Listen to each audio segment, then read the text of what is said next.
Good evening and welcome to the Township of Woolwich Committee of the Whole meeting on March 5th, 2024. We welcome everyone here today and all those watching on YouTube. I will now do a roll call of council. I, Councillor Grant, am present and chairing this meeting. Mayor Shantz? Present. Councillor Bryant? Present. Councillor Burgess? Present. Councillor Cadeau? Present. Councillor Swint? Present. Thank you.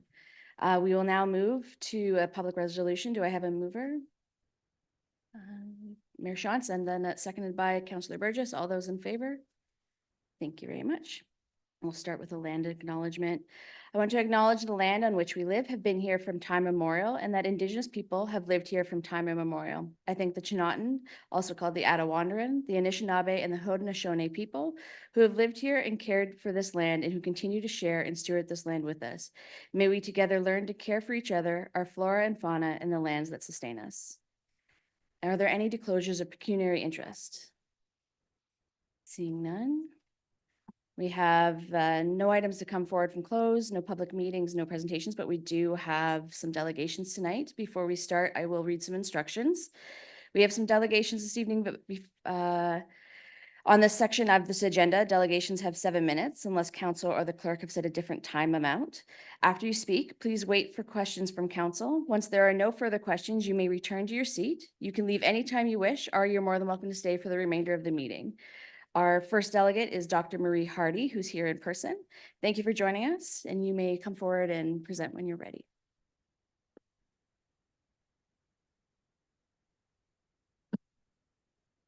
Good evening, Chair Grant and Council, and thank you for giving me the opportunity to speak to you. My concerns that I'm bringing to Council today involve dog bite investigations by the KW Humane Society, and I'm requesting that members of Woolwich Township Council review their workings with the KW Humane Society with regard to their effectiveness and thoroughness in investigating dog bites. It's imperative that KW Humane Society current standards of practice are enhanced and consistent in order to ensure public safety from dangerous dogs. When a dog attacks another domestic animal or a person, Woolwich Township bylaws have the authority to designate a dog as potentially dangerous or dangerous. Potentially dangerous can be menacing, chasing somebody, scaring them. And dangerous usually infers that there's some sort of attack and damage to the person or animal attacked. And I've attached some documents there. They're your bylaws. You have lots of bylaws, and sometimes it's hard to read through them all. These designations are very important as they put restrictions on what a dog can do, and it aids in protecting the public from future attacks. Woolwich Council Township contracts out this work to the KW Humane Society. On May 24, 2023, I was bitten by a dog in Woolwich Township, and I have permanent damage to my left hand. This is 9 months down the road. KW Humane Society was responsible for that investigation. And I received notice within a couple of weeks after I reported the attack that they deemed the dog not dangerous. I was astounded by that decision, and I asked if they had looked at medical history or if they had done a site visit of the animal, and neither of those things were done. So I asked them to do more investigation, and on July 27th, they emailed me that they were not pursuing any more charges and the case was closed. I disagreed with that outcome, and I requested an FOI through this office on July 24th, trying to get some information as to how the decision was made. The files that I received were incomplete, unprofessional, they contained incorrect information. There were discrepancies between what the dog owner said and what happened in the room. There was no witness interview completed, and there was no indication that the dog site visit had happened. The KW Humane Society has a comprehensive form titled Case Complaints Information, which I attached to the information I sent in. And when asked why this form was not presented in the FOI that I had, they stated that it's not mandatory to use. But the form states in bold capital letters that it is mandatory to use this during a dog bite investigation involving a human victim or domestic animal. These forms were not used when investigating my dog attack, and it's my opinion that this was a critical error. Dog bites and attack are a very serious matter. Woolwich Township, what I would like to request is that they review the process and standards of practice with regards to investigation of dog bites. I know you don't have a lot of dog bites compared to some of the other cities, but it's still really important. I request that they have the KW Humane Society use that case complaint form. It's 4 pages, easy to fill out. Documents what happened when investigating a dog bite. And they should check with the Region of Waterloo Public Health to see if there is a previous bite or quarantine history on an animal that speaks to repeat behavior. And they should review medical records. And they should make sure, if the animal has to wear a muzzle to go out in public, to go to an appointment at an animal hospital, and there are alerts on that file that it needs to have full sedation and a muzzle to come in, that also speaks to the aggressive nature of the dog. There needs to be an appeal process in your bylaws. Well, not needs, I mean, I would like that there is an appeal process in your bylaw for the victim.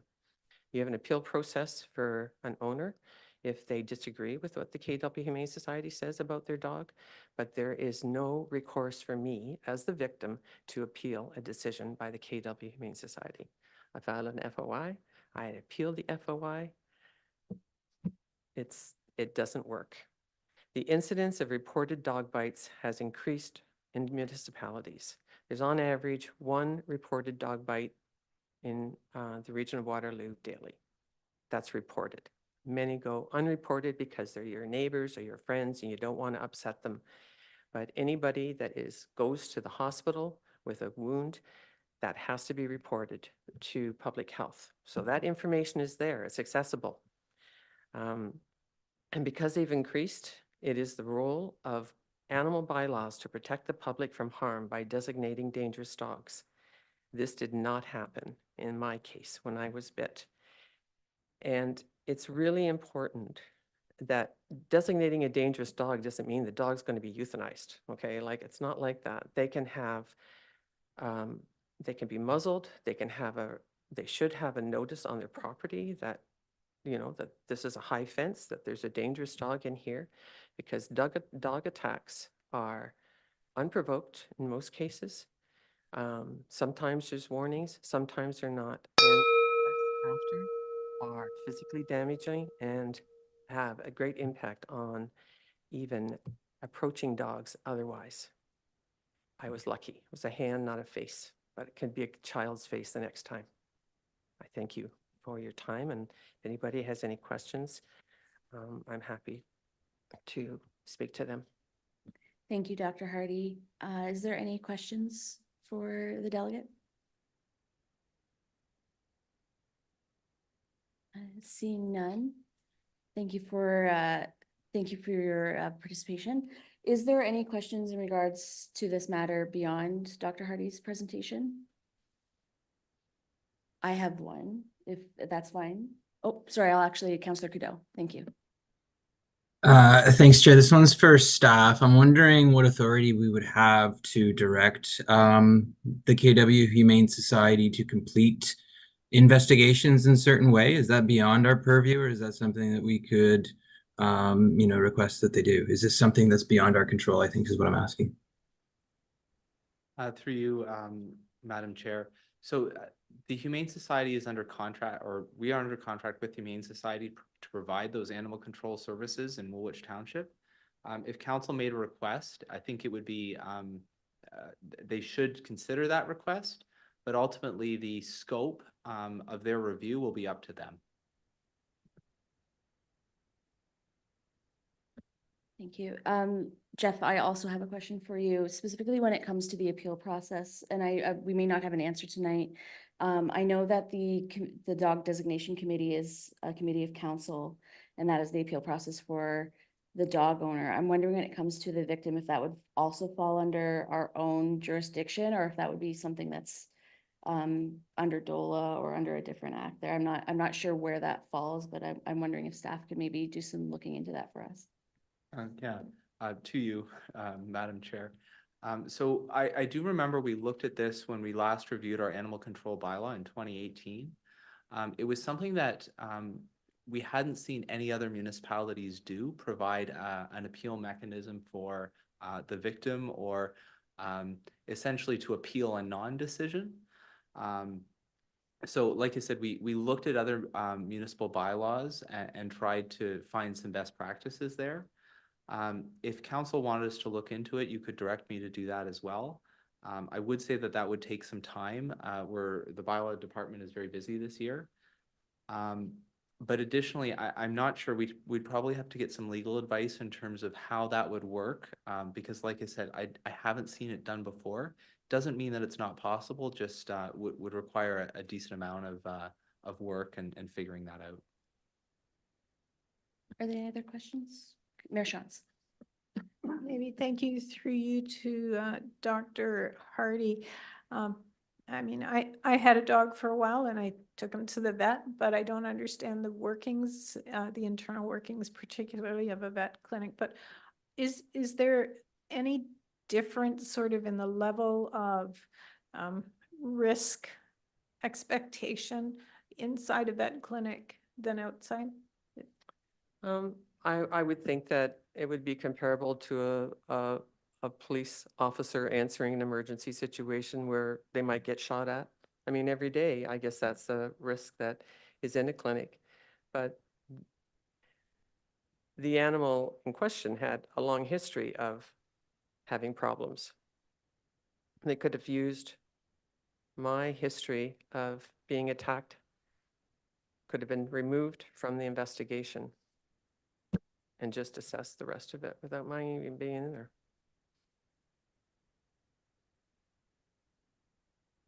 There's a form to fill out. They say this compulsory to use this form, and it wasn't used. None of it. The dog wasn't visited. The interview person wasn't done. They didn't clarify the differences between the victim statement and the dog owner's statement. I mean, I've documented everything. I got all the emails documented. They don't. When I get the FOI through you guys, but that's not your problem. That's just what they provided you.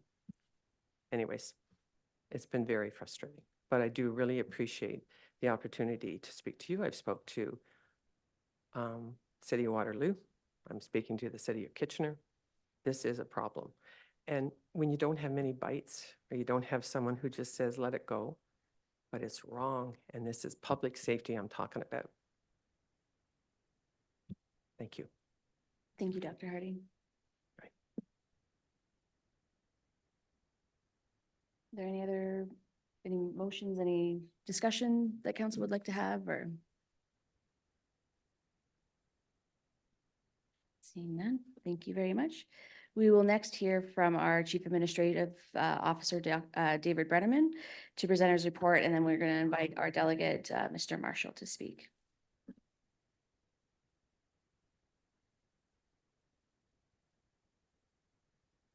Thank you, Madam Chair. Through you to council. In your package, you would have had staff report AO2 2024, where council directed staff just shortly after they came to office to conduct a review of the Remediation Advisory Committee and the Technical Advisory Group terms of reference and the related processes. You may recall there was a small working group established of interested council members for the particular process and project that involved Mayor Shantz, Councillor Schwint, and Councillor Cadeau. That group is supported by myself, Rayanne Bobman, our executive officer, and the TAG chair, Tiffany Svensson. With respect to other highlights from the report, you would have seen in the report that it was understood that this working group wanted to take its time. Certainly in the past, one of the concerns has been making sure there's as broad an engagement process as possible. So that's something that the working group wanted to ensure happened. Certainly, what I would acknowledge is when you put the call out for engagement, Certainly, some did participate, some chose not to in terms of the process. However, anyone that did provide feedback to the working group, their thoughts, their considerations were taken into the review and ultimately the redrafting of a new committee and a new process in terms of the creation of TRAC, Technical Remediation Advisory Committee. Now, right from the outset, some of the concerns that had been identified were around things like transparency, communication, efficiency. And I think one of the interesting things that emerged throughout the process is those sorts of issues continue to come up in terms of a lot of the feedback that was provided. So the working group, in terms of working with staff, in looking at some of the input that was provided, or all of the input that was provided, along with these key themes or these key areas to focus in on, in the end drafted this new track and the new process with those things in mind. And so as the report outlines, in terms of transparency, the key things that wanted to be focused in on to making sure that there was regular opportunity for delegations in an open manner. And also, for that matter, to make sure that in this day and age, post-pandemic, that there's opportunities for these meetings to be virtual, to be recorded, and for people to watch them at any time, quite frankly, in terms to be able to stay engaged on this particular topic and issue. In terms of improved communication, there was a recognition that, there needs to be an improvement with respect to public education and awareness, finding opportunities to regularly present to council, use the opportunity again now that web streaming is a regular occurrence, have regular consistent updates. That information again is another opportunity to go out to the public, be accountable, be transparent in terms of the discussions that are happening. And as well, the terms of reference you would have seen will now include the creation of a dashboard, which will be accessed through our Engage WR platform that we're part of within the regional spectrum. And basically, people will be able to, through that process, to see where remediation efforts are and the progress to date. And ultimately, the biggest thing in the end was improved efficiency. And the working group decided to look at a new sort of process that didn't have a rack and a tag, but had one committee, and try to be most efficient with everyone's time. Committee members, public, the stakeholders, that are involved in the process, like Lanxess, the region, GRCA, et cetera. And so, we believe from what the, working group went through, that these are the three areas that will be improved the most in terms of overall transparency, communication, and efficiency. With that, Madam Chair, I think this is a bit of an unusual situation in terms of certainly staff have consolidated the information, but you have a council working group that was on this file. So either Mayor Shantz or Councillor Cadeau or Councillor Schwint may have some comments before before this matter is further discussed. Thank you, Mr. Brenneman. Are there any questions from council or comments? All right, seeing none, I'll invite our delegate, Alan Marshall. You may come forward and present when you're ready.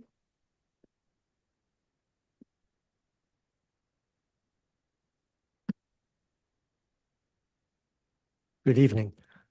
Before I begin, I do have half a dozen copies of my comments this evening for the council.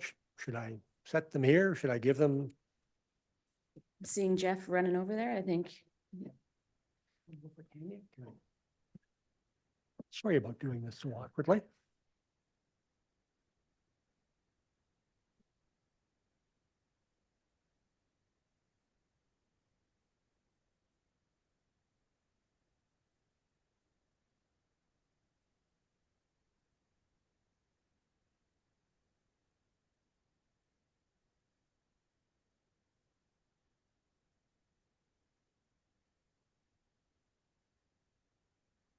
Good evening, Committee of the Whole, staff, folks behind me in the gallery, anyone I've missed. My recommendation to Woolwich Council is that they do not approve the Technical Remediation Advisory Committee, either tonight, 2 weeks from tonight, or ever. I will start by reading the first of 2 relevant paragraphs by an 8.5-year-long TAG member, whom I know the council know personally, as I do, a person who has always behaved at TAG so as to never offend anyone, anytime, any place. You Woolwich councillors received a copy of his 2 paragraphs via email from your council colleague, Mr. Cadeau, last week. I saw the email, I think I was in it. Quoting the first paragraph only. Quote, being on TAG and its predecessor, CPAC, for over 12 years now, I have experienced firsthand what transpires in terms of the citizens' review process. It is deficient in large measure because of the imbalance between the company, the Ministry of Environment, and the citizen representatives.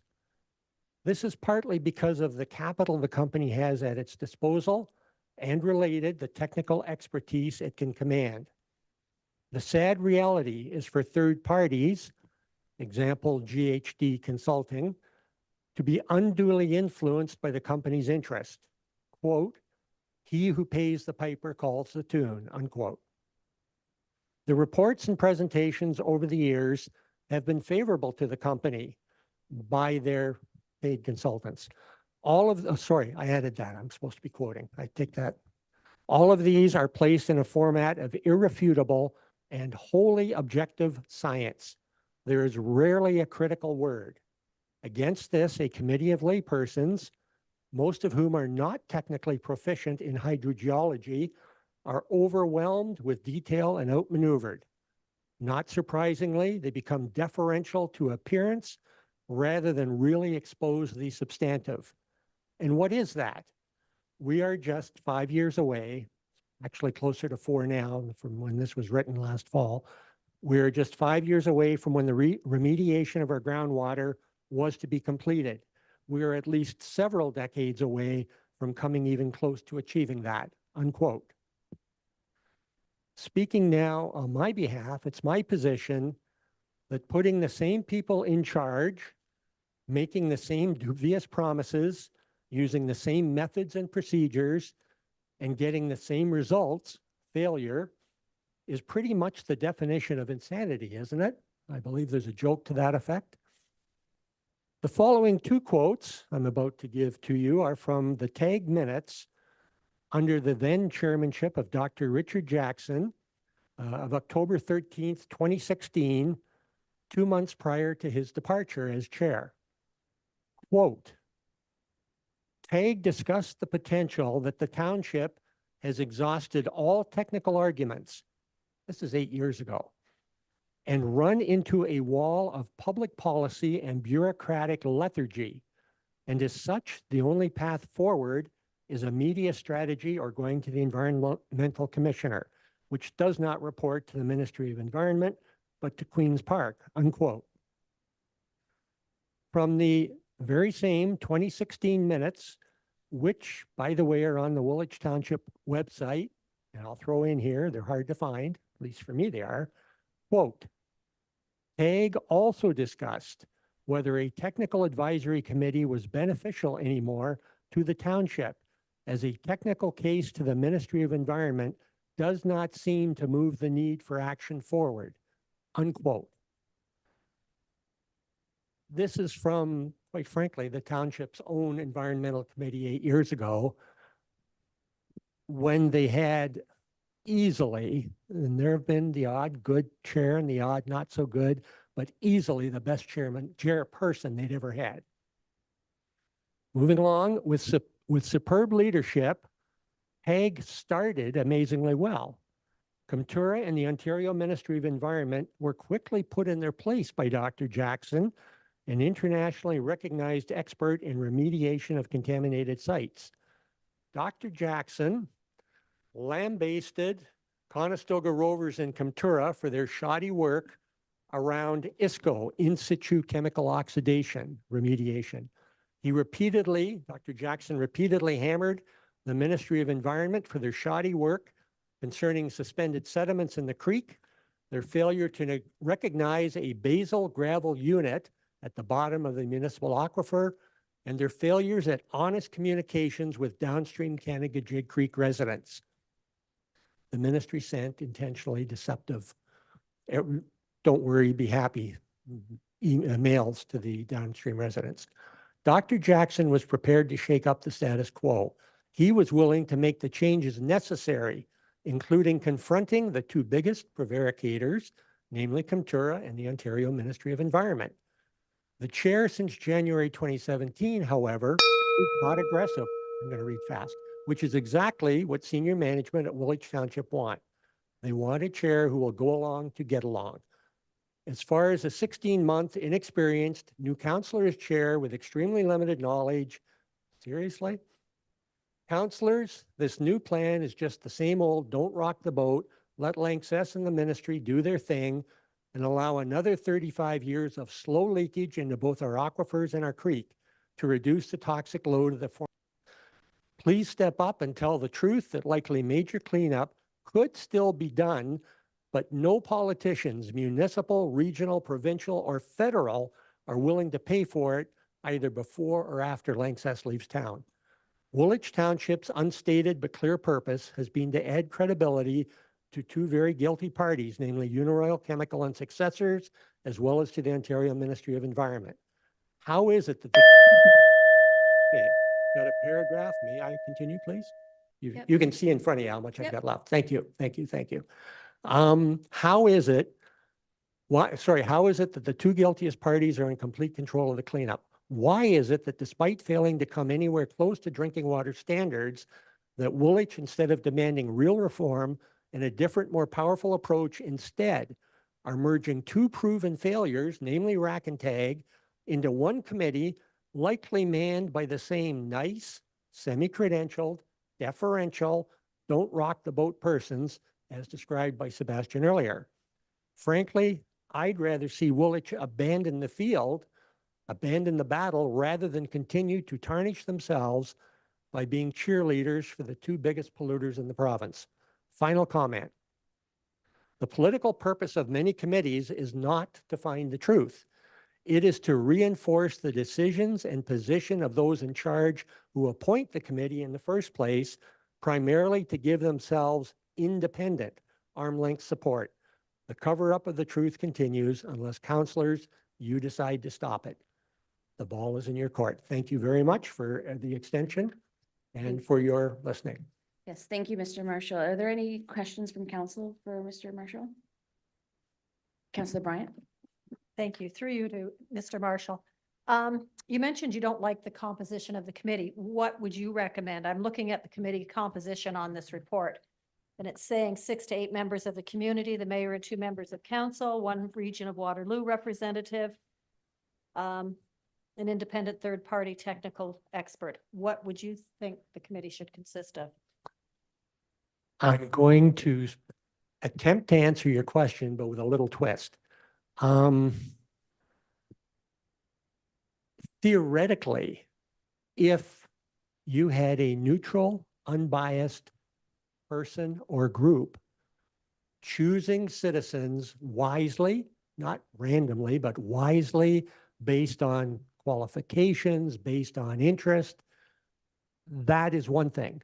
But what you've got and what you have had in Woolwich Township is the 1 or 2 council members, usually the mayor, maybe one other, picking and choosing who they like and dislike, putting, I don't know, just hypothetically curling buddies on the initial rack back in 2015, kicking off the old CPAC. So respectfully, Councillor Bryant, I'm not trying to dodge your question. I'm not prepared to tell you who should or who should not be on the committee. My understanding from the last TAG meeting is that it's a merger, that was the word that was used, if you will, an amalgamation. My expectation is we're going to get the same nice, deferential, don't say crap if your mouth is full of it, folks, on track. And that has never worked, or even close. The Ministry of Environment and Lanxess and their consultants just bulldoze right through them. They bulldoze, while wearing three-piece suits and smiling, but they bulldoze right through them. And so that's a long-winded answer. Sorry. Wish I could do better. Thank you. Yep. I'm gonna, pardon me, I'll ask Mr. Brenneman since I think this is his report. Okay. Is there any other questions from council? Seeing none, thank you, Mr. Marshall. I guess we'll start with Bonnie, who had a question for Mr. Brenneman. Thank you. Pardon me, can you just clarify what would be sitting in this committee as composition? Like, would we have Lanxess there and who all would be on this committee, please? Yeah, just through you, Madam Chair, to Councillor Bryant, just going to go to the terms of reference. So what we've set up in terms of the new track is, yep, sorry, I was just on the old track, old tag and rack. So what the working group established was that track could be comprised of a minimum of 9 to a maximum of 12 voting members. So that could mean at any one time, the committee will be comprised of anywhere from 6 to 8 members of the community, the mayor and 2 members of council who will be appointed for their term of office, 1 region of Waterloo representative. The mayor or designate will assume the role as the chair, and an independent third-party technical expert as appointed by council will be a non-voting member of the advisory committee. So before, and that's a difference, before the TAG chair was, the Tiffany Svensson, the Hydro-G consultant, was the chair of TAG, but this person will be more of a resource now to the broader group. So I think the core is the 6 to 8 members of the community, the mayor and 2 members of council, and the region of Waterloo representative as the voting members. Will the MOE be sitting on that committee? Will Lanxess have a representative? Who else other than that? So they're required to, attend the meetings, Right. Because ultimately, in order for the committee to be able to function, you certainly need to have discussions and debate and updates with respect to not just Lanxess, but also the ministry, MECP. Certainly that's how even the Remediation Advisory Committee has been functioning, to date. And so think of it this way, they're not going to be voting members because they're more there as stakeholders in the ultimate process. And would Grand River Conservation Authority be part of that as well? Yes. Yeah, the one nuance this time was the Region Waterloo asked for voting membership on the committee. That was a subtle difference from last time. Thank you. Thank you. Mayor Shantz? Yeah, just to clarify the composition of the current TAG, sorry. There's a member of the old CPAC, there's a member from the existing APT. There is, I believe it's 3 scientists. We have someone who specializes in risk assessment. We have a hydrogeologist. We have a planner, a retired planner, so it's not like these are unqualified folks. And having also spent 4 years on CPAC and 8 years on RAC and TAG, I can say that we've gotten more cooperation on the cleanup and made a lot of progress. We were at a standstill for a couple of years where there was nothing essentially being done. So Thank you, Mayor Shantz. Any other questions or comments? Seeing none, there is a recommendation in the report. Is there anyone willing to move it? Mayor Shantz, is there a seconder? Councillor Cadeau? Any discussion? Seeing none, all those in favor? And that's carried. Thank you. All right, so moving on, we have no unfinished business, no consent items, and no items pulled from the information package, but we do have some staff reports and memos. Tonight, we have Deputy Clerk Alex Smith in person to present her report, the multi-year accessibility plan. Thank you, Chair Grant, and good evening to you, Mayor Shantz, and the rest of council. Before you this evening is the 2024 to 2027 multi-year accessibility plan. This plan is legislated by the province and provides a guide for the next 4 years on accessibility initiatives in the township to continue our compliance with the Accessibility for Ontarians with Disabilities Act.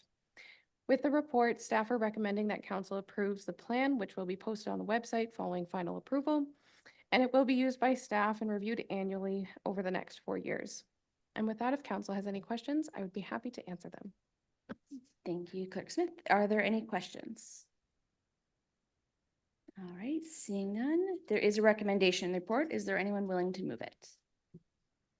Councillor Cadeau? And do we have a seconder? Thank you. Is there any discussion? Councillor Schwinn.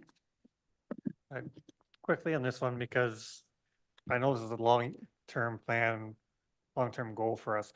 Curious where financial implications, are they measured when looking at particular projects, or is this a thou shalt report? Are there some nuances there that staff could explain? Thank you. Through you, Chair, to Councillor Schwint. Sorry, I just missed the last part there. Which specific part did you want explained of the financial impacts? When we're making a decision on accessibility for existing structure, building, whatever the case may be, do we take the financial impact of meeting that target or goal into account, and to what degree? Since this is the long-term plan, I applaud the goal. I'm just trying to understand the nuances of trying to decide what's achievable versus it's not feasible today. Thank you. Through you, Chair Grant, to Councillor Schwint. Thank you for that clarification. The plan is a guide, and any financial impacts would be viewed through the lens of the project and the available funds. I would say that there are certain requirements in the Ontario Building Code that any new building or major renovation would need to have. Our recreation and facility staff are used to that and include that in their designs for any new build. Other than that, any kind of extra upgrade would have to flow through the project estimate. If Director MacArthur has anything to add on that, I'd be happy to give her the floor, but if not, and if the councillor is satisfied with that answer, it's very flexible. Councillor Schwinn? I guess I want to refer back to, we had active transportation plan come before council 6 months ago or so, and had a lengthy discussion about it's a laudable goal. We're supportive of the goal in principle, but we have to take, I guess, current realities financially into account when deciding to do something or not. So I support this plan as a goal and a guideline. I don't want it to be the gospel that we have to do something where sometimes it just doesn't make sense in a particular building. For new builds, no, of course it makes sense, but retrofitting doesn't always. So that's my one concern and caution. Thank you, Councillor Schmidt. Deputy Chief. That's the wrong word. Yeah, we'll just go with it. Through you, Madam Chair. So under the AODA, we are required to have an annual accessibility plan. We found in the past that it's been easiest to adopt a multi-year, which you are allowed. all of the projects, I believe Ms. Smith could tell you that she worked with Recreation and our facilities staff to look for things that were already in our capital forecasts. But each year, council has the opportunity to look at budget, look at the capital budget, and either approve or not approve those particular projects. There are some things that we could, like we can change things. If a new idea comes forward, that can come forward. And of course, we always look for advice from the Grand River Accessibility Advisory Committee members. But again, they only provide advice to council. You're not bound by the recommendations that they make. Thanks. Councillor Smith? Any further discussion? Seeing none, this has been moved. So all those in favor? And that is carried. Thank you. Our next report is regarding the 2024 budget update on debenture financing and reserve fund projections. We have a memo here from Intern Director of Finance Services, Stephen Fairweather.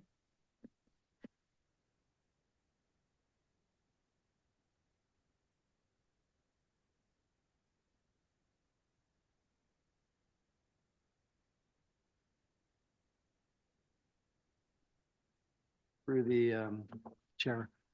The report before you is one that we brought back based on the request of council in regards to debenture funding and in regards to reserve and reserve funds.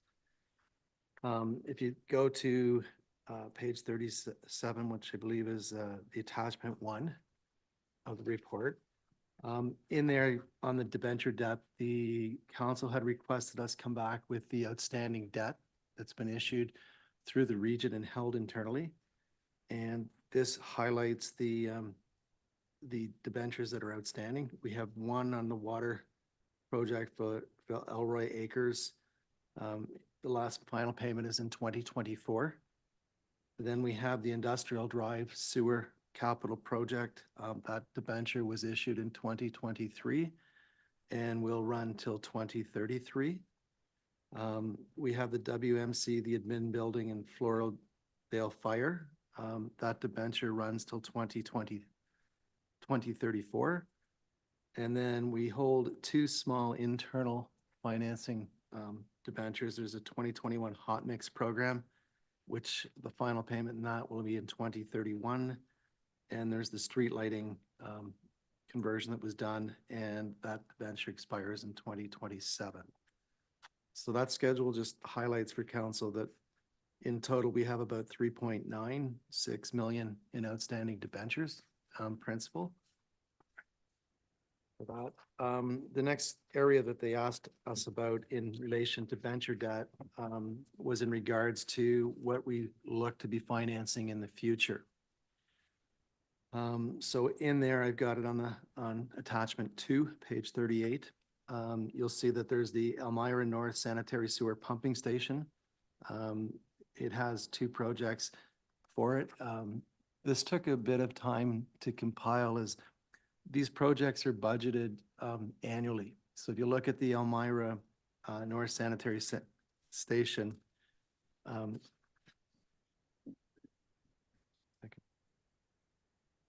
it had debenture financing in the 2022 budget of about just a little over $1 million, 1,047,000. 2023, we had $1,006,000. And in 2024, we have 810,000. So council through the budget process had approved debenture financing of about $2.9 million. But when we get to the projects, we look at the total gross expenditure that's going to be made and what is going to be financed. So for this one, we anticipate the Elmira North Sanitary Sewer Pumping Station and coming in around $1.1 million for debenture financing, not the 2.8. The next projects that are in there are the Breslow Drain. There's a portion that was budgeted in 23 and in 24. And then we capital bridge and culverts in 2024. We have 122,000 basically for that. And the Elmira downtown core revitalization of about 2.6. So what we've got on the books that we plan to issue in the future is about $6.1 million in debentures.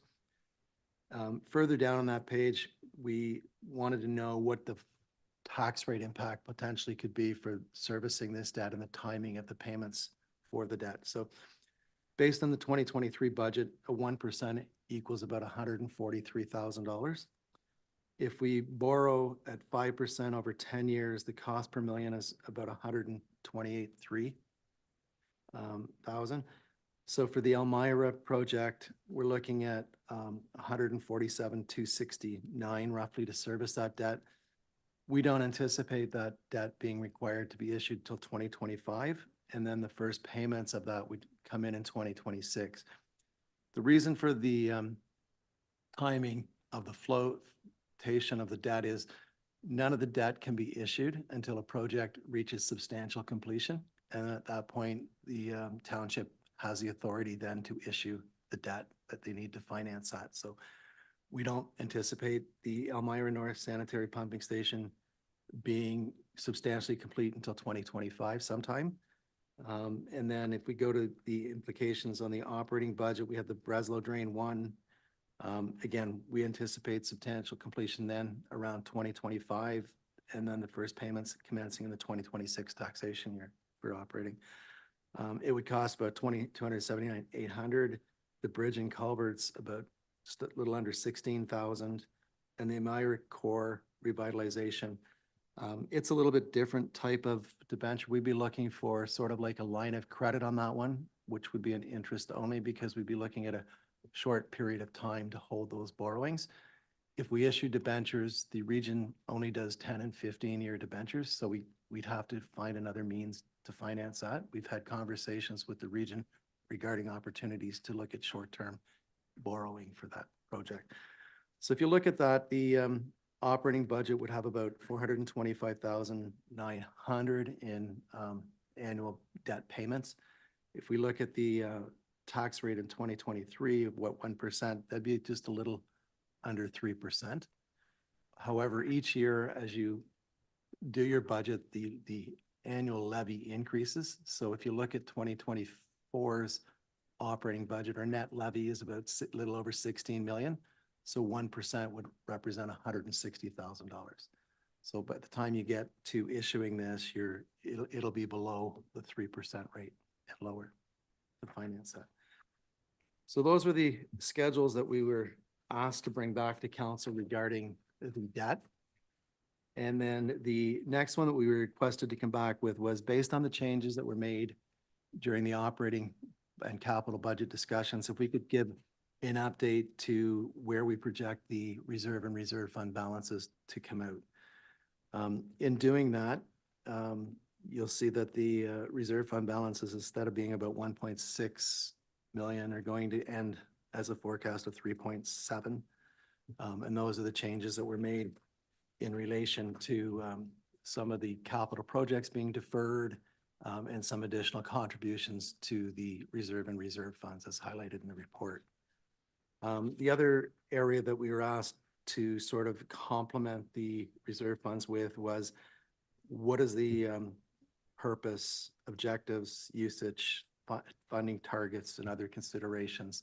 So we've attached that in the report as Appendix 4. Reserve funds update was attached as Appendix 3. And with that, I'd be happy to answer any questions. Thank you, Mr. Fairweather. I will now turn to questions. It will be Councillor Schwint flagged me down earlier, and then I'll add Mayor Shantz to my list. Sorry, on the first schedule, you listing the debentures existing, looks like there's a balloon payment at the end of the debenture for the one wastewater project. I've lost, is that the case? Are they just a balloon payment, or do we extend or issue new debentures for another 10 years? Through the chair, that one was originally going to be a 20-year debenture, I believe is what they were looking for, but the region will only issue 10. So we issue 10 with a payment in the final 10th year of the 685,000. And at that point, we would revisit whether we refinance or whether we're able to pay that down and refinance a smaller portion or not at all. Thank you, Mayor Shantz.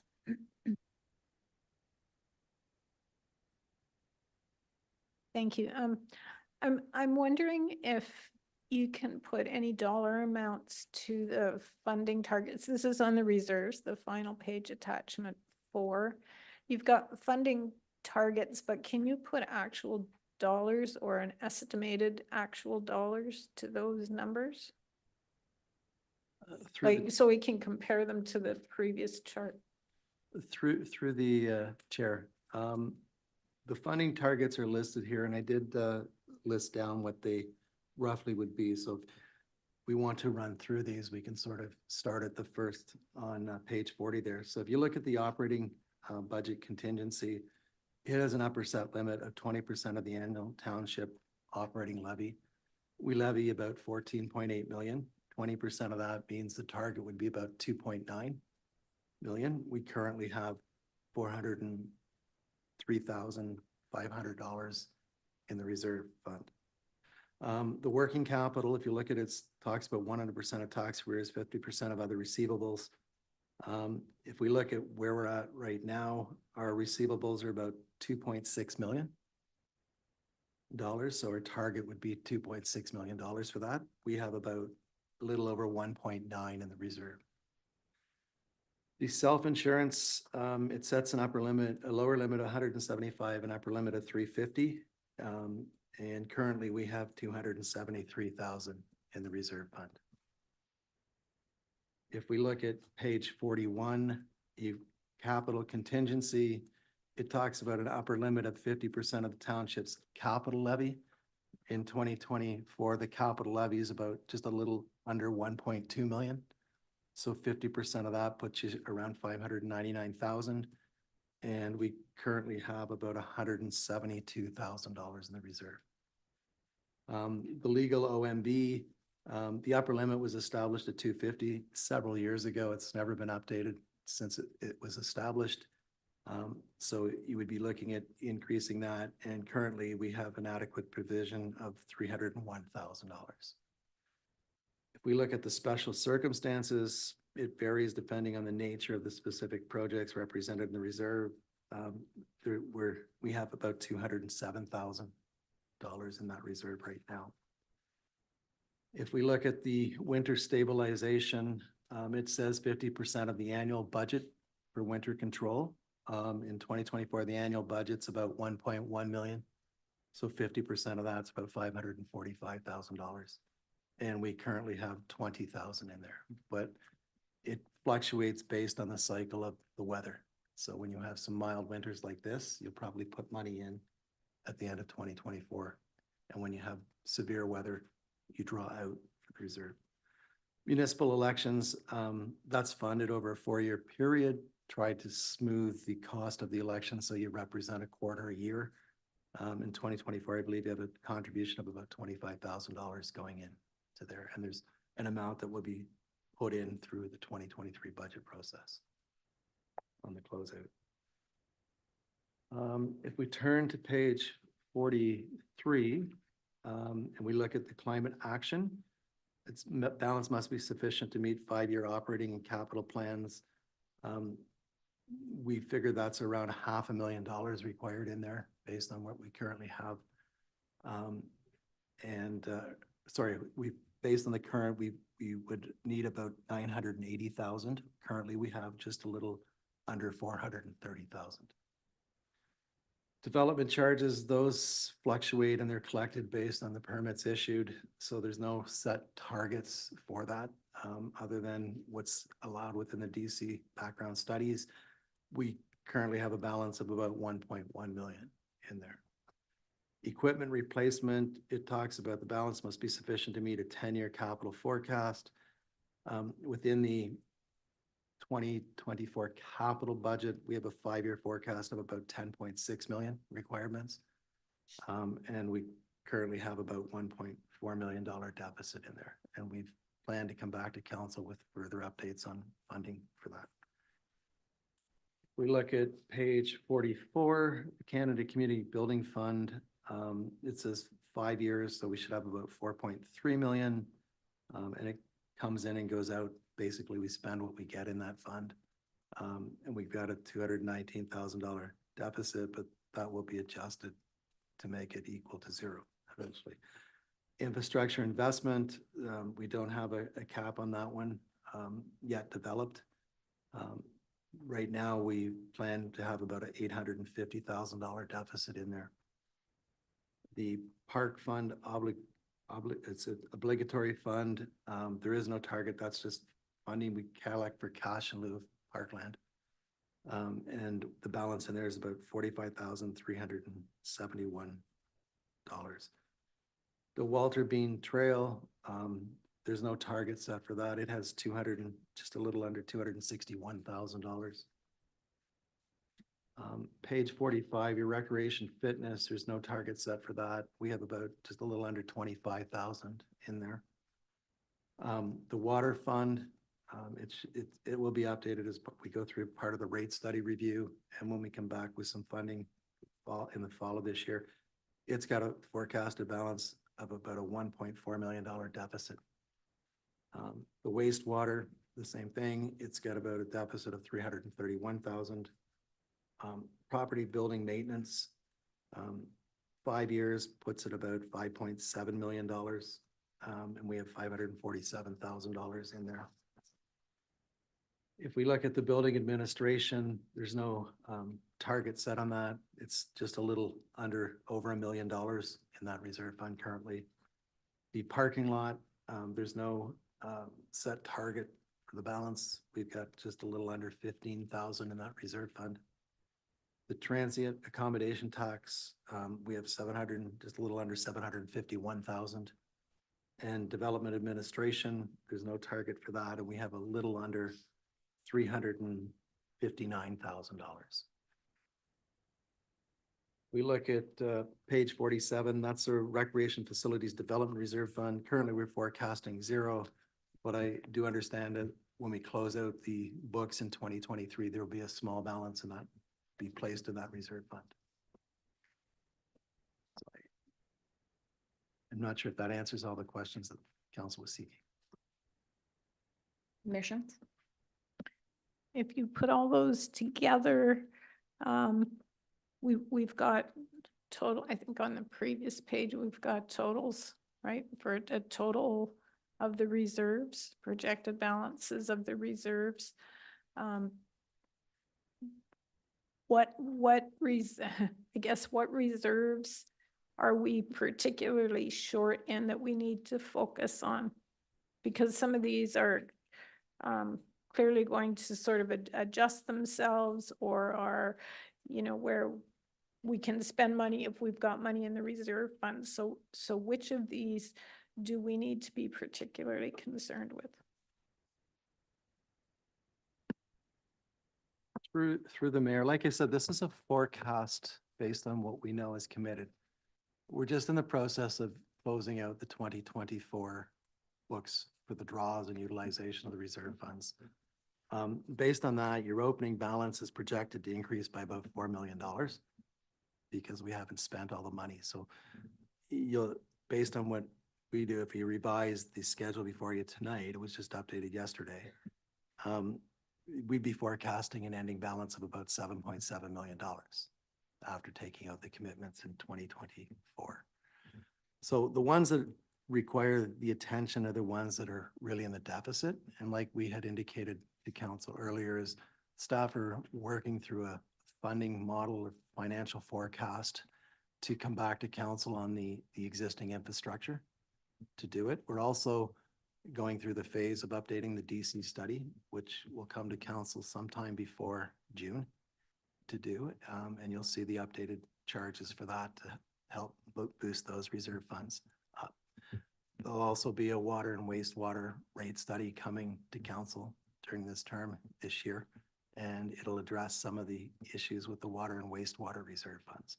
So there's various initiatives we've got underway to sort of help council with getting to a financial plan, and we'll be bringing those back as they become available to council. So it's basically your equipment replacement reserve fund, your infrastructure investment, your water, wastewater, and your property building that are the ones that will be coming back with further information and updates as we think there's a time to look at how we address some of the issues within those. Thank you. Councillor Schwinn. Unfortunately, that created more questions than for me. The $4 million you're saying that's not here yet, but will be coming here. Is that because we didn't spend the money and we're just spending that project at a later date and it's allocated already? Or is that meaning projects came in under budget? So it was a real savings. $4 million, that's not a rounding error in my mind. Through the chair, the way that the capital budgeting is done here is they budget the project and then they show what's been spent and then they rebudget and look at adjusting for additional funding. So it's not unusual in those circumstances that not all the funding that's asked for gets spent in a calendar year. So that's why I said when we did the debt, when we looked at the debt that went before council for that one project, there was significant ask of financing that was beyond. So when we close out the books, we fund all of the expenditures that have been incurred in the year. And then as the departments budget, they budget again to complete the remaining works on the project. So that funding will come as an available amount for coverage of the 24 asks. It's not unusual. It's like that every year. That's why when we did that, we told you that those numbers weren't of a concern. It's a forecast based on commitments. Mr. Brennan. Through you, Madam Chair, to Stephen. Stephen, I think this is where maybe you might be able to help council by comparing how you did things in the city of Cambridge to how we budget in terms of capital budget and why. I think that will help. I hope that will help council because how we forecast out projects from year to year is different than say your experience was in Cambridge. Through the chair, the process I'm normally used to seeing is you budget a capital project once. And the capital project remains open until closed. So that if I'm budgeting a project and I come to council and I say, Breslaw Drain 1 is a $5 million capital project and council approves the $5 million, that project goes on until it's complete. So that could be a 3-year window. So you know that the Breslaw Drain project is going to be a $5 million project and that's the budget and it remains there. So if I only spend $200,000 in the first year and it still remains open with 4.8 left to spend.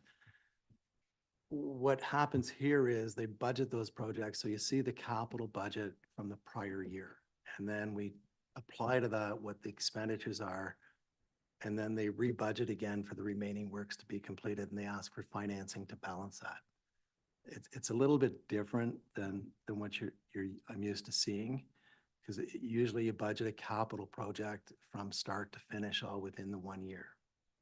It's not unusual to say, okay, I'm going to do a road reconstruction project and you may budget in the first year of the design. You may budget for land acquisitions in another year and then construction in another year, and that's a phased project. But each one of those phases remains open until that work is completed. Whereas here you would budget that and it may take you 3 years, but each year you see that project coming back for the remaining works to be completed.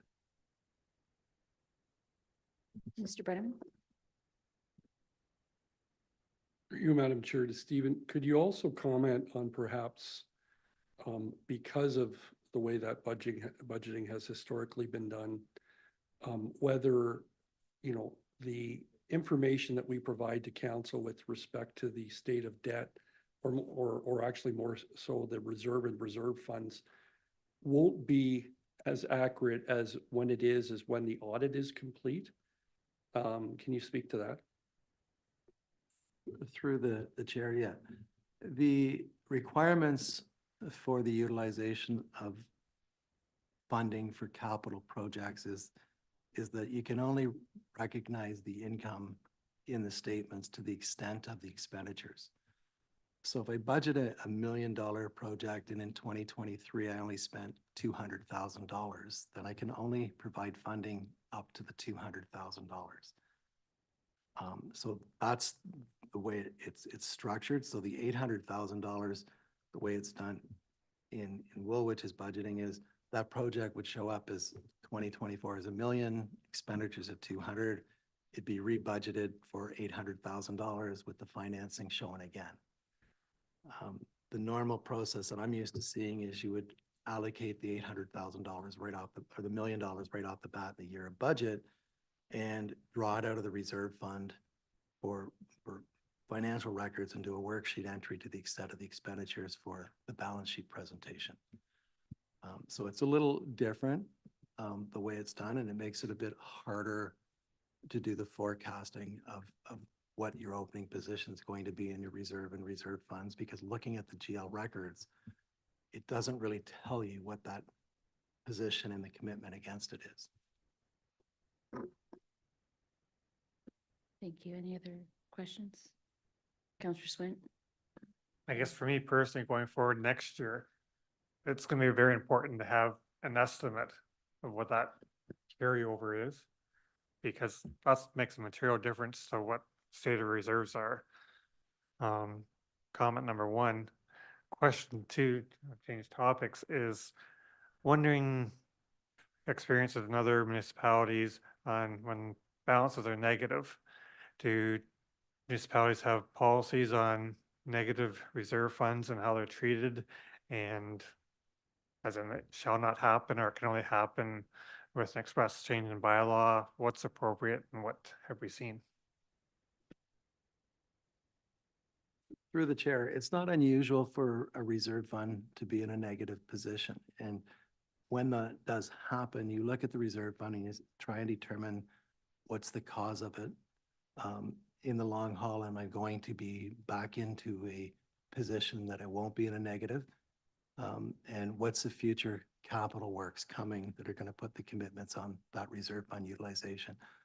So that's why we said when we did it that we didn't feel there was an immediate issue to do it. It needed to be reviewed with a reset of your funding methodologies and policies. So that's why we're looking at bringing the reports that we're looking at bringing back to council this year on funding for the various infrastructure that you own. And how do you get to sustainability? And the sustainability could happen over 50 or 75 years to get to where you need to get to. It's not like you're going to get there overnight. It's to have that plan of how do we move from where we are to where we need to get to. And it could take you several years to get there on your funding strategy. And during those timeframes, you're looking at your capital, because when you do your funding, you're saying, okay, we think the average for this type of asset is this many years. It doesn't mean it's going to fail within those many years. And some of them, I mean, if you look at some of your wastewater, it'll tell you that some of your piping has a life expectancy of 100 years plus, because they really don't know what that plus is. So that's why I'm saying when you go through your funding model, you look at all that stuff and then you develop, okay, we need to get to this target annual funding. How do we put a plan that's affordable and achievable to get to where we need to get to? That's it's not putting an onus on the taxpayers or the ratepayers, the rate side of the budgets. Any other questions or comments? Seeing, I'm waiting for Councillor Schwint. He looks like he's thinking. Looking at the report. So Councillor Cadeau, sorry. please go Yeah, ahead. we'll maybe let Eric gather his thoughts. Let you collect your thoughts there. You had mentioned that the way in which Woolwich budgeted for some of this is different than what you've seen in the past. Is there any advantage to maybe switching the way in which we budget to maybe mimic, your experience in the past? Would there be advantages? Would there be some limitations for us to adopt that type of a model? Through the chair. I've had discussions with Richard regarding this, and I know the township is looking at acquiring a new financial system at some point. I know they've got the RFP went out, they've got some information back, they're in the process of evaluating it. So I have had discussions on some of the stuff that when you move forward onto a new financial system, that's one of the things that Richard's going to take a look at as part of the process is, should we now look at changing our budgeting methodology for capital to more of a project-based, start to finish, one time to council budget. And then you come back with basically quarterly reporting on where the capital projects are and which ones are at which stage and how much has been expended. And then you report back with the capital close report on completion of the project. So that is in discussions to look at changing that methodology. I don't believe your current system that you're operating under has the capabilities to do that currently. So that's part of why the process that we're utilizing today is in place. You, Councillor Schwinn? So thinking through the process on this year, we had concerns during the budget process that we wanted more information, make it a year-long process. Just wondering, I think it's going to be on, if not monthly, close to monthly. There'll be budget type items discussed. In the monthly report, could we have, I guess, an outline of what we've had to date, and which reports are coming in subsequent months? Personally, it would help me tie together the entire budget process so I can understand where the gaps are. I'm trying to understand better through the year, and we're not missing pieces. We get to next November, December, and it's an oops, I forgot to ask a question in June. That would have been helpful. So I just think it helped me personally in the memo outlining topic. Here's where we are in this process. And the 10 items or 6 items. Is that doable? Mr. Brenneman? I think I'm following. I think Councillor Schwint, sorry, through you, Madam Chair, to Councillor Schwint. I think you're talking about the spreadsheet that we provided on the very final night of budget that showed that, for example, before the end of June, we have to have the development charges study done. We have to have the asset management plan into the government. And then by September, we have the fiscal sustainability plan being presented, et cetera. But I didn't follow you on the month, on what you need on a monthly basis. Like, we can certainly keep that spreadsheet up to date in terms of, you know, the targets that we need to hit and the months that they'll be coming forward, or the committee meetings. And we certainly are working towards that end and putting that in the agenda forecast.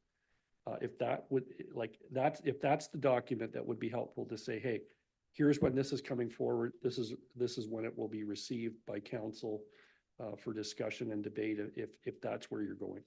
Yep, that's the document I was talking about. Especially monthly was overdoing it, I guess. Yes. But if it's in the, I guess, overall report, that order, like for this one, for example, it's begging some questions that's going to relate to the asset management one. Okay. This way I can, I guess, have the right questions at the right time, not have it missed. Good. Is there any other questions? Mr. Brenneman?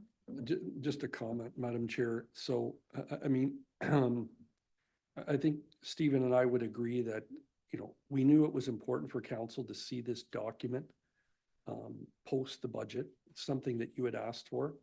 We were concerned that it may raise more questions because until we work through the process over the course of this year, with not just the asset management, but the development charges study, but we pull all the information we need to in the financial sustainability plan that we promised to bring forward in September.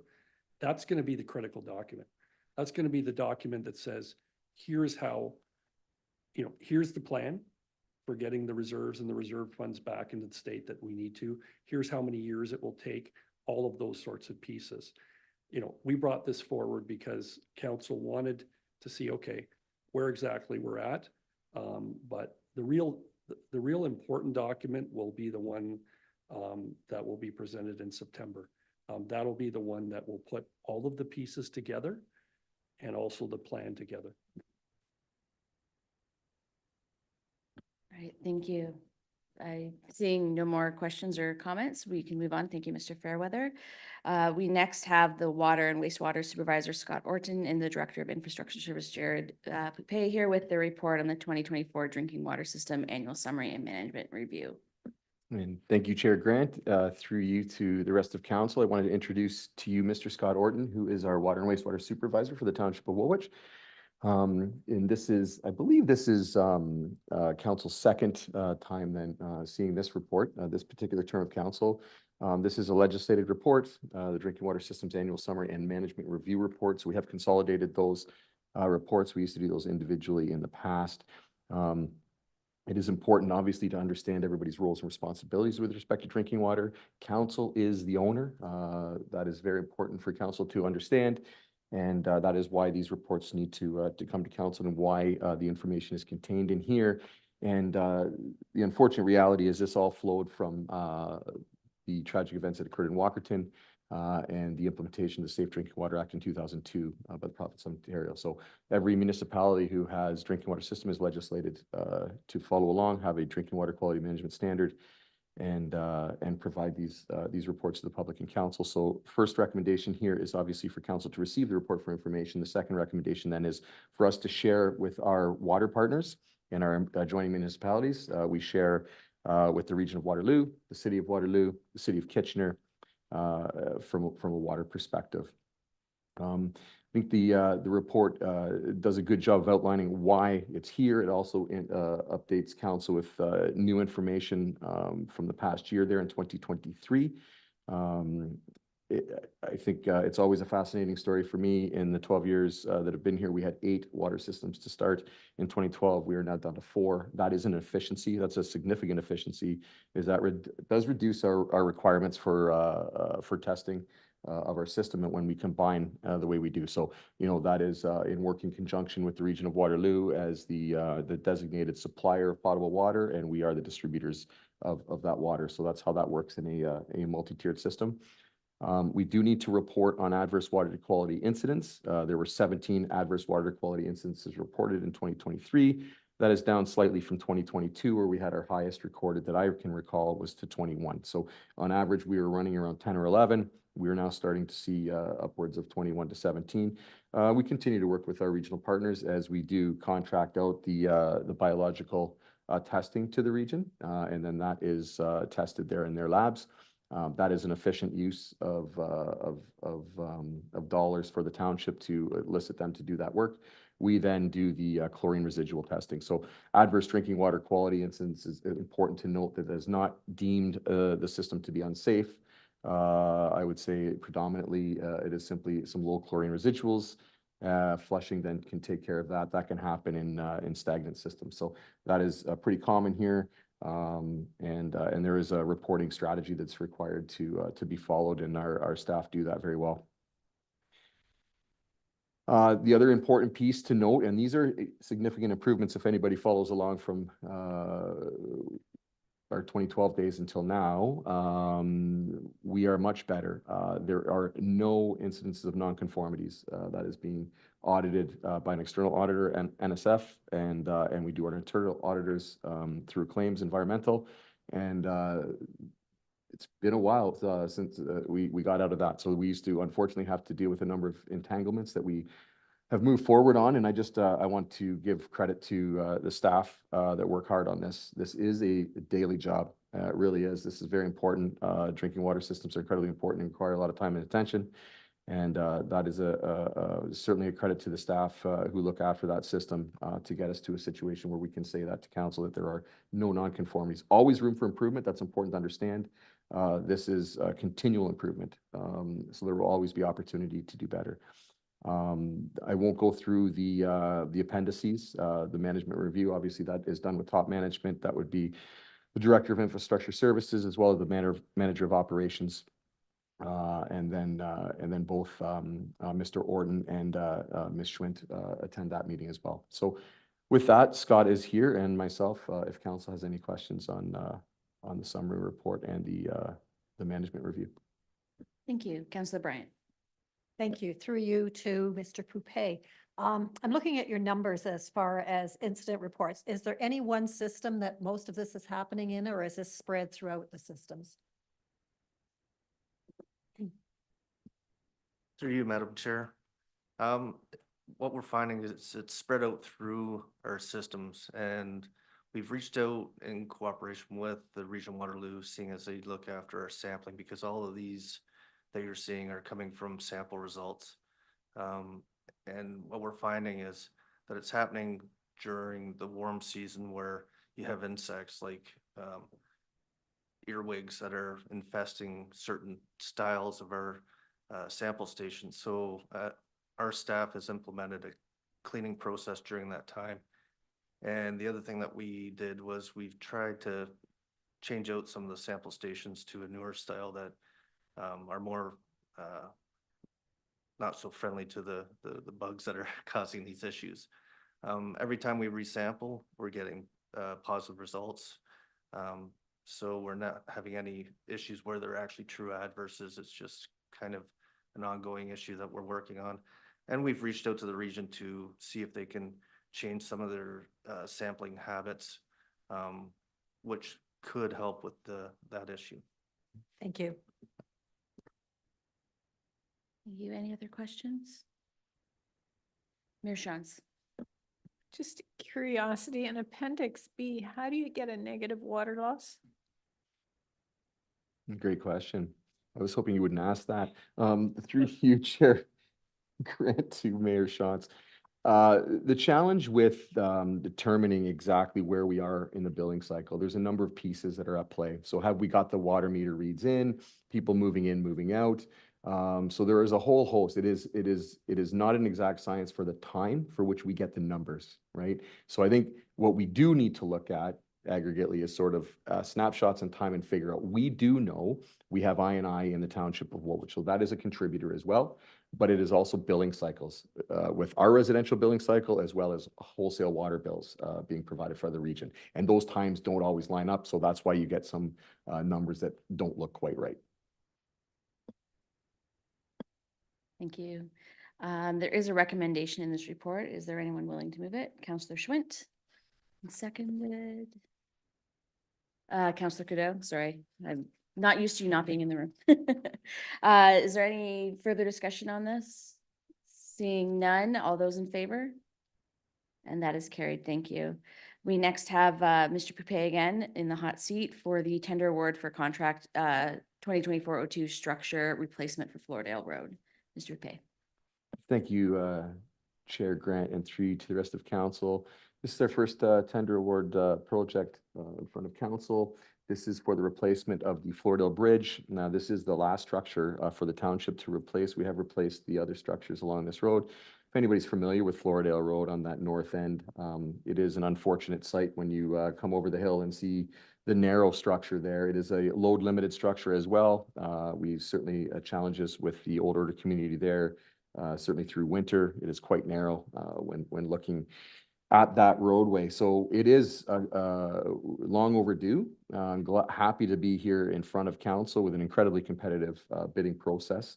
It was picked up by 15 bidders. That is excellent. And quite a variation in pricing.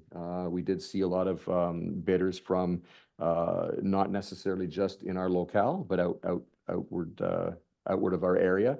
With that, we are happy to look to support the award of tender to Curtis Smith Excavating at a total cost of just south of $600,000. We're asking council to retain GM Blue Plan Engineering Limited for the construction, inspection, post-construction services for just north of $63,000, and to authorize staff through the delegation of authority bylaw for land purchases associated with the widening of the roadway in the bridge location, as well as authorizing for a temporary access agreement on those lands during the construction activity. And that would only be temporary during construction. And then we would have land purchased to look after ongoing maintenance associated with that culvert. Important to note, it is a significant corridor, a lot of truck traffic on that road. It is a load limited structure. Those are challenging. We know it's being exceeded, absolutely. So that is another reason that it needs to remove the load limit. I think just knowing full well of what is happening there. A number of pieces are needing to happen in a bridge such as this. Land purchases are not uncommon, relocation of power to make ease for installation and reduce the cost of construction, as well as typically with telecom relocations, and that's all identified in the report. It is under budget, happy to report. And you can see that in the breakdown. There is about a $282,000 surplus in this particular tender. Stay tuned for the next report. And that is important, that this is levy dollars that would be available. And so it's nice to see that on our first report. And as things flow out throughout the year, we'll determine how best, and ask council how best to spend any surpluses that we may have. But with that, I would be happy to entertain any questions council may have. Any questions for Mr. Poupey? Seeing none, there is a recommendation here. Do I have a mover and a seconder? Councillor Swint, seconded by Councillor Burgess. Any further discussion? Seeing none, all those in favor? And that is carried. Thank you. Thank you.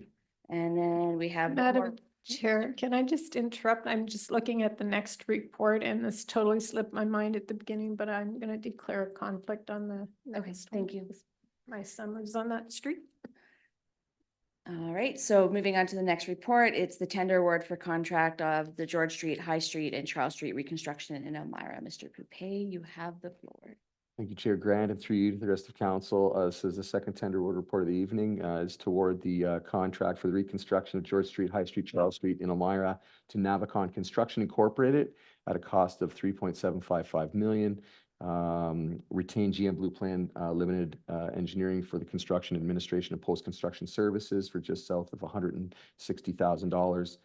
And then this particular tender was over budget, and we are asking council to authorize an additional $145,000 to be allocated from water, and an additional almost $73,000 to be allocated from development charges, as well as just north of $67,000 from the Capital Bridge and Culvert Program, which would eat into the surplus realized in the previous tender of $282,000.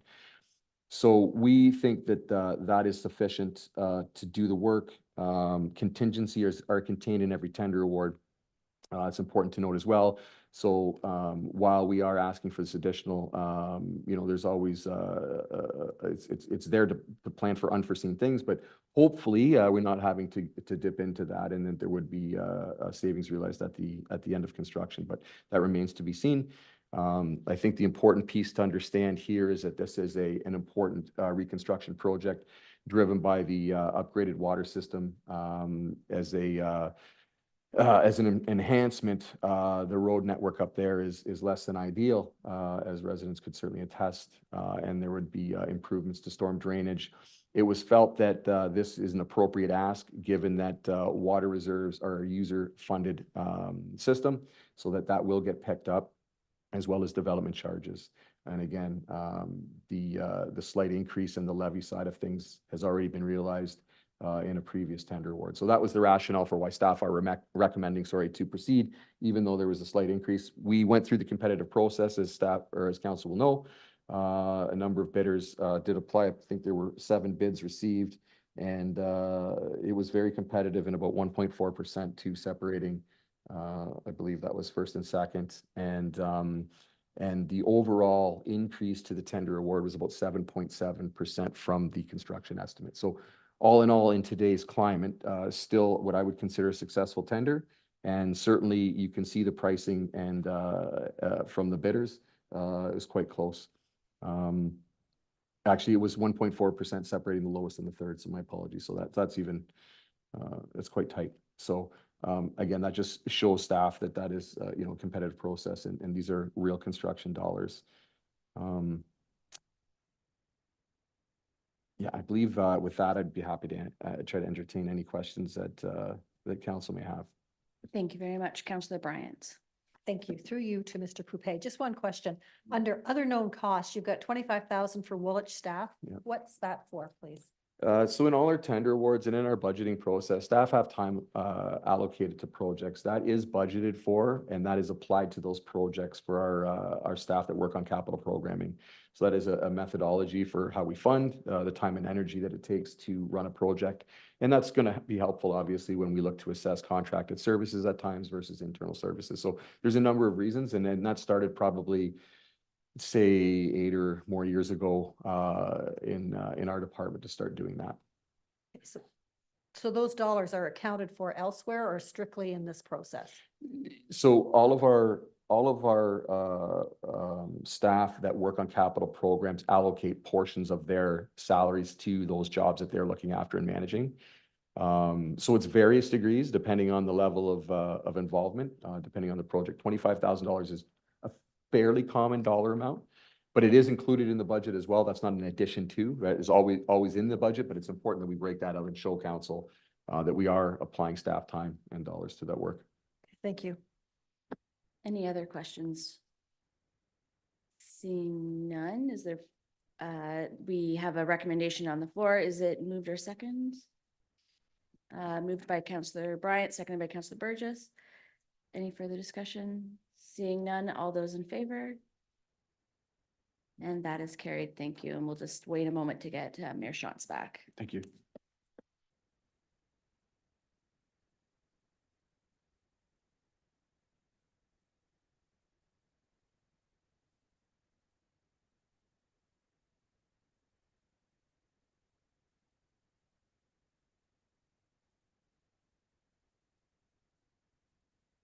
Much. This brings us to other business. Is there any members of council that would like to give a report or update? Seeing none, that brings us to any discussion on the outstanding activity list. Is there anyone that would like to bring anything forward? Oh, there? you missed me again, Chair Grant. Oh, Sorry. sorry. That's all right. There was just, it's not really an update. It's just more of a question for staff. I've been speaking to some residents, that are concerned, with speeding in the township. Especially on Snyder Avenue, in front of the Memorial Center. And I just wanted to know, I think that there had been a traffic study for that corridor in the past. So I was wondering if staff could briefly speak to that, and perhaps for residents that are concerned with speeding in the township, what is the best avenue that staff would recommend for them bringing forth those concerns? Thank you for bringing that forward, Councillor Cadeau. I'll just maybe tack on that St. Charles Street had a car accident on the weekend as well. That was quite serious. So if staff are willing to comment on that. Yep, through you, Chair, to Councillor Cadeau. So I think the important piece here is that Woolwich does have a traffic calming procedure in place. And it is very simple for residents of the community to engage the township on any concerns that they may have. We simply ask for an email to be provided to the Infrastructure Services Department. If there are any concerns, Infrastructure Services Department then will in turn and review our records. We typically do traffic counts every 3 years, generally speaking. Unless we know of a hotspot area, they will target that more frequently. And we look for warrants and triggers. So development obviously can have an impact. As development is playing out, traffic patterns will change. We're aware of those areas too, and that is something that we're cognizant of. But it's likely we have data. It's not always to say that the data translates into action. Sometimes perception does not align with the empirical data that we get. And that simply is reliance on what we call the 85th percentile. That means that there are 15% of motorists can be exceeding speeds. But we do have a point system in the procedure that looks for triggers. And that is important to rely on in implementing unwarranted stop controls, for example, can do the counter effect that can create a less safe environment.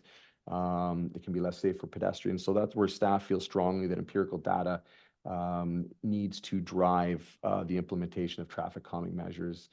There certainly are a number of hot spots in the area. And the unfortunate reality of all of this is that it is simply driver behavior. It is an unfortunate scenario that all municipalities find themselves in, is that it's almost regardless of the measure that you implement, speeding continues. It's a sad reality, and it's over 95% of people who speed live in that same community for which they're speeding. Another sad stat. So we do ask for people to slow down when traveling in the township of Woolwich, and it is very simple to receive information from staff. So it's simply an email to Infrastructure Services Department requesting that information, and we can do a warrant study and provide that information back. The two particular issues, I'm not fully versed or aware. I can't speak to St. Charles. Obviously, the township owns the one side and the region owns the west side. So they would have their own data generated for west. We would look after the east side. And Snyder Ave between, I believe, First and Church Street. We have looked at that data, and there was no warrant triggered at that time. But we will continue to look at that area. And again, to any resident out there, please email us. That is the simplest way to get data. It is not secretive. Mr. Brenneman. Thank you, Madam Chair, to Councillor Cadeau's question. Just a reminder for all of council, typically I meet weekly or bi-weekly with one of the Region Police Service, our contact out of Rural Division. Just a reminder that if you have any issues of speeding, that's an interim measure where we can refer the concerns on to the police. They can do targeted enforcement in advance of any work that we might be doing, as Mr. Poupé noted, from a traffic calming standpoint. Or for that matter, I would generalize if there are any concerns, I'll use this opportunity, if there's any concerns that might involve some matters of police enforcement or things to look into, I have weekly or bi-weekly touch points with the police depending on their schedule. Again, that's an opportunity. And I also would note that the traffic division has established a previous relationship with Mr. Poupé's team, in terms of trying to coordinate the issues around alleged speeding, examining that through either enforcement or data as we collect it through our own processes, again, to confirm what is going on and if, or whatever, as Mr. Poupé said, what actions, if anything, have to be taken. Thank you. Mr. Poupé? It would just simply ask, though, that inquiries come to staff first, as we would be the most knowledgeable of the systems. We do meet regularly, as Mr. Brenneman had said, with Waterloo Regional Police Services, as do all the other 8 municipalities in the region of Waterloo. And there is a STEP program that's initiated by WRPS. Those typically are the highlight areas within the township that we have identified through data gathering. So again, that's very important, why it would flow through us. It's the 3 E's: education, engineering, and enforcement are the three E's for looking to combat speeding in the township. But we would simply just ask that it would be flow through staff first. And if it is one of those highlight areas, that certainly is information that we pass along to Waterloo Regional Police Services to step up enforcement. Thank you very much. Any other matters to bring forward? Seeing none. Any other discussions regarding the outstanding activity list? Also seeing none. So that brings us to the end of our meeting. Is there anyone willing to move and second an adjournment? Moved by Councillor Swint, seconded by Councillor Cadeau. All those in favor? And that is carried. Thank you. In closing, council would like to thank all who participated, attended, or tuned into the committee of the whole meeting, and we wish you a good night.